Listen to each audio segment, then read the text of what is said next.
So about a month ago, Valve announced that you can now install SteamOS on any device, including a handheld like this. So today, I'm installing SteamOS on my Retroid Pocket 6, made possible only because of Arch Linux and distros built on top of it like Armada OS, Rocknix, and in this case, something called Pocknix. I recently saw a Reddit post about Pocknix, which basically optimizes a bunch of performance tweaks to the Rocknix distro as a foundation. So a few days ago, I learned about Pocknix, which is basically a SteamOS-like distro for the Retroid Pocket 6. I think it also runs on Retroid Pocket 5 and the Flip 2. So there's possibly a chance that it could brick this device right here, but I'm willing to take the risk because I want to go through this process and put my device at risk so you don't have to.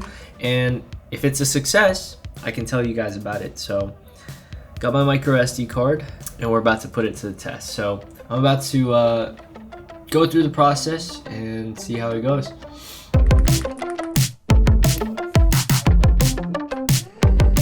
So allow me to simplify the installation process for you guys. First, download the correct Pocknix OS image file corresponding to your device on their GitHub. Then extract the .zst file using any extraction software of your choice.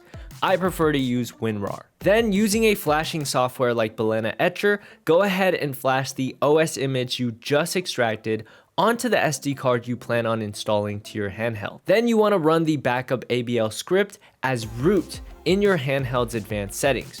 And I recommend backing up your image files after this step. Now, all you have to do is just restart your device while holding the power button and the minus volume button and choose to boot as Linux using Pocknix. Taking a quick break from installation.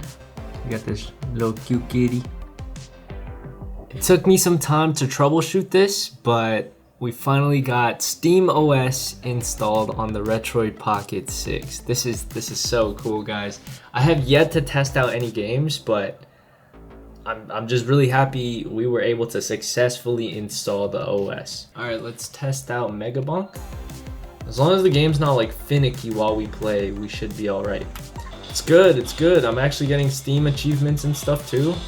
Yeah, so button mapping, I don't know if there's an option for that, but I'm gonna have to look into it. Like, I know I'm complaining that the button mapping is weird, but for $250, this device goes crazy. And shout out to all the people who worked on Rocknix, Pocknix, and Armada. This is crazy. Something that I really wanted to see was the desktop mode. To desktop mode, there we go. Switch to desktop. We got Linux. We got Linux on this. All right. Yo, that is so fire. Hold on, guys. Whoa. We got all my apps. Oh my gosh. Pocknix updater, right here, Pocknix installer.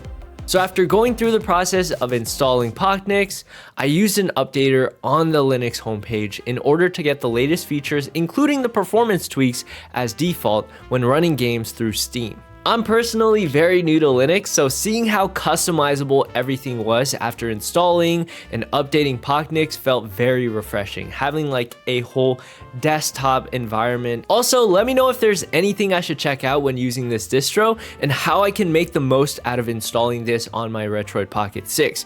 There's so much for me to learn about Linux, Arch Linux, and much more, so please, I would love to see some suggestions down below in the comments. I was also thinking about how I could run GTA 5 on this handheld, so that might be another experiment that I could run for a future video. So let me know in the comments if you guys would like to see that. However, I will say if you do have the Retroid Pocket 5, it is a lot easier to install the distros like Bazite, Armada, Rocknix, Pocknix on this device right here in comparison to the Retroid Pocket 6. But anyways, I hope you guys enjoyed this video. I've been wanting to make this video for a while now, but I just haven't had the time to put it together. So thank you guys so much for watching. In the next video, I will try to install GTA 5 on the device, and if there's any other experiments that you guys want me to try, let me know in the comments. All right, I'll see you guys next time. Peace.